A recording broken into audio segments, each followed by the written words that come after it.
సోము సాహసం. గ్రామంలో గందరగోళం. గోపాలపురం, గోదావరి నదీ తీరంలోని ఒక చిన్న గ్రామం.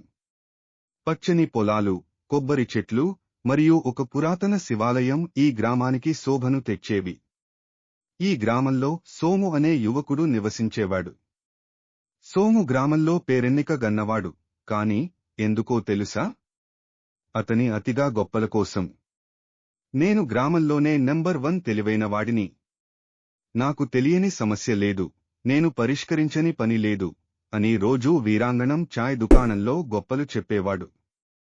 అతని స్నేహితుడు రాము, ఒక సాధారణ రైతు కొడుకు, సోము గొప్పలు విని నవ్వుకునేవాడు. సోము, నీ తెలివి ఒకరోజు నిన్నే చిక్కుల్లో పెడుతుంది అని రాము ఆట పట్టించేవాడు. ఒక శనివారం ఉదయం సోము మరియు రాము గ్రామంలోని పెద్ద కొబ్బరి తోటలోకి వెళ్లారు. అక్కడ ఒక ఎత్తైన కొబ్బరి చెట్టు మీద ఒక పెద్ద, ఆకుపచ్చ కొబ్బరికాయ మెరిసిపోతోంది. సోము కళ్ళు మెరిశాయి. రాము, చూడు, ఆ కొబ్బరికాయ నాదే. నేను దాన్ని తెంపుతాను అని గొప్పగా చెప్పాడు. రాము నవ్వుతూ, సోము, ఆ చెట్టు ఎత్తు. నీవు ఎలా ఎక్కుతావు? గతసారి నీవు మామిడి చెట్టు ఎక్కి కొమ్మమీద కాకి కూర్చుందని భయపడ్డావు కదా అని గుర్తుచేశాడు. సోము రాము మాటలను పట్టించుకోలేదు. అతను తన చొక్కా తీసి చెట్టు ఎక్కడం మొదలుపెట్టాడు. అతను ఒక కొమ్మను గట్టిగా పట్టుకుని, చూడు రాము, నేను సినిమా హీరోలా ఎక్కుతున్నాను అని అరిచాడు. కాని ఓహో! అతను పట్టుకున్నది కొమ్మ కాదు, ఒక పాత తాడు. తాడు ఒక్కసారిగా తెగిపోయి సోము ధడం అని కింద పడ్డాడు. అతని మొహం మీద ఒక కొబ్బరి ఆకు పడింది. అతను గబగబా లేచి, అమ్మో, పాము అని అరిచాడు. రాము గట్టిగా నవ్వాడు. సోము, అది పాము కాదు, ఆకు. నీ హీరోగిరి ఇప్పుడు మట్టిలో కలిసింది అని ఆట పట్టించాడు. ఈ సంఘటన గ్రామంలో చెట్టెక్కింది. చాయ్ దుకాణంలో గ్రామస్తులు సోముని చూసి, ఓ కొబ్బరి హీరో, ఇప్పుడు ఏ చెట్టు ఎక్కుతావు అని ఆట పట్టించారు. సోము సిగ్గుపడ్డాడు, కాని అతని గొప్పలు ఆగలేదు. మీరు నవ్వుకోండి, కాని నేను ఒకరోజు గ్రామంలో నిజమైన హీరో అవుతాను అని చెప్పాడు. ఆ రాత్రి గ్రామంలో ఒక పెద్ద గందరగోళం జరిగింది. శివాలయంలో ఉన్న ఒక వెండి గంట అదృశ్యమైంది. ఆ గంట గ్రామానికి పవిత్రమైనది, దాన్ని తాకడం కూడా పాపమని గ్రామస్తులు నమ్మేవారు. గ్రామ పెద్దలు సమావేశమై, ఇది దొంగతనం, ఎవరో గుడి సొమ్మును దొంగిలించారు అని గొడవ చేశారు. గ్రామంలో ఎవరూ దొంగతనం చేయరని అందరూ నమ్మారు, కాని గంట ఎలా అదృశ్యమైందో ఎవరికీ అర్థం కాలేదు.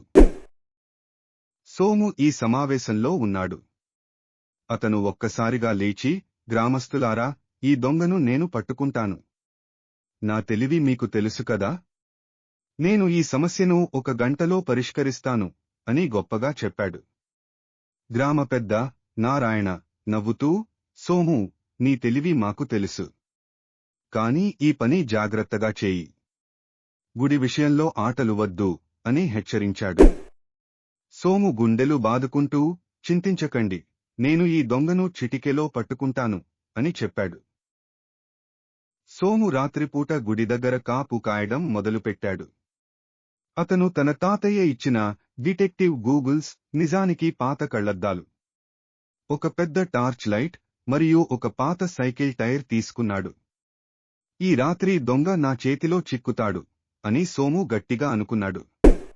రాము అతన్ని చూసి, సోము, నీవు ఒక్కడివే ఈ పని చేయలేవు, నాతో పాటు ఇంకొందరిని తీసుకుందాం అని సలహా ఇచ్చాడు. కాని సోము మొండిగా, లేదు రాము, నేనే హీరో అవుతాను అని చెప్పాడు.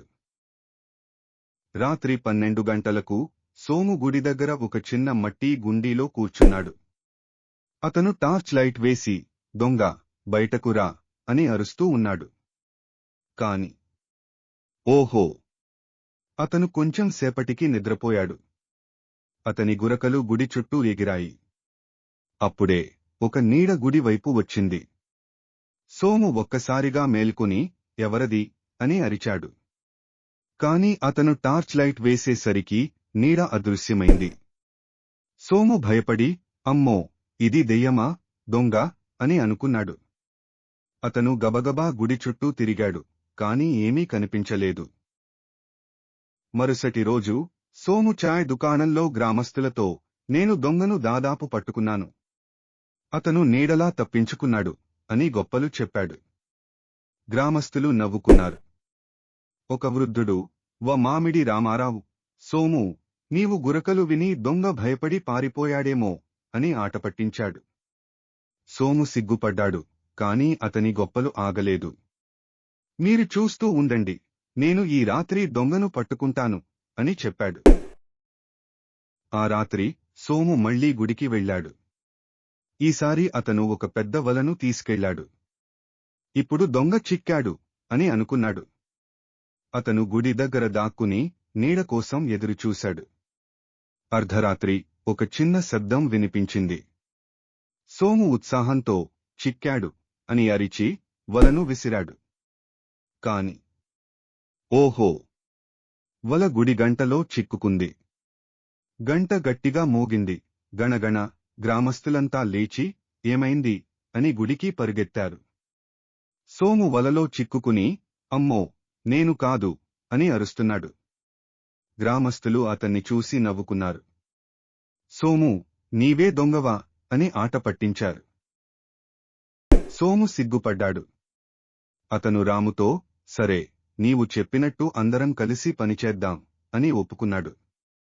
రాము నవ్వుతూ, ఇప్పుడు నీవు సరైన దారిలో ఉన్నావు, సోము అని చెప్పాడు.